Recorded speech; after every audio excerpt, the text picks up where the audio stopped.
Nashville, Tennessee has always been a city of hope.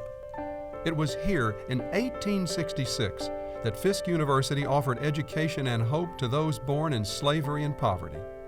Funded by members of the American Missionary Association, an abolitionist organization made up of black and white citizens. It was here in 1876 that Meharry Medical College gave hope to freed slaves looking to become doctors and dentists. Funded in part by a white salt trader, Samuel Meharry, who was befriended in a time of need by a family of freed slaves. It was here that hope took hold in 1919, giving women the right to vote. It was here that hope sprang up from despair as young people took to the streets and the lunch counters in protest of bigotry and oppressive Jim Crow policies.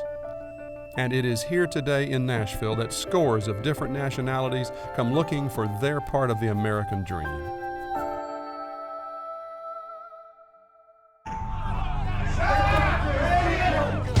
Get dirty, thieves!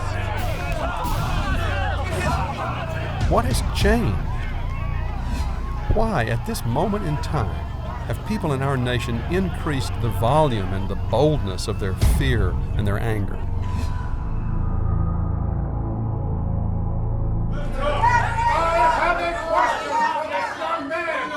The lack of civility in this country right now is a very bad thing, and people are not listening to one another. It's very hard to listen when you shout. I learned from my parents a long time ago that you learn a whole lot more with your mouth shut and your ears open. I'm 58 years old, and I grew up in an era when you didn't have constant media, 4 jillion cable channels where you've got some commentator sitting there kind of fanning the flames of all this. I think people have gotten more brave about discrimination and prejudice because they feel threatened. This is a time of change. For those of us who don't want to change, it's threatening and it's scary. And so, you know, if you step on my toes 2 or 3 times, the 4th time I'm gonna push you. Only on News 2 tonight, a case of political road rage in Nashville, all over a President Obama bumper sticker.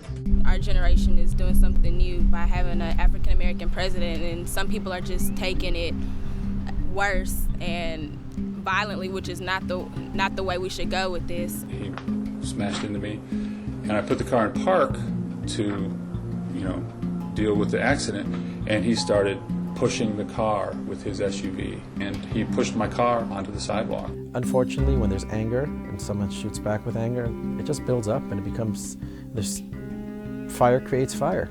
It's okay to disagree as long as we disagree with respect. When you see this sort of behavior going on, and it can be very hurtful, it can be very painful, and the normal reaction is to be angry. What my faith tells me is that the first thing that you're supposed to do is be patient. The second thing is that you do not return hostility with more hostility and retaliation. Do you just walk away and do nothing about it? No, that's not the answer. You have to respond, but there are ways of doing that. And the best way, I think, is by educating these people. If those 3 words, Muslims go home, were meant to frighten, it is very hurting in a lot of ways. The message did not get through to the intended victims. It's a person that has a view that we're not part of the Nashville community, and that's not something that we're going to accept.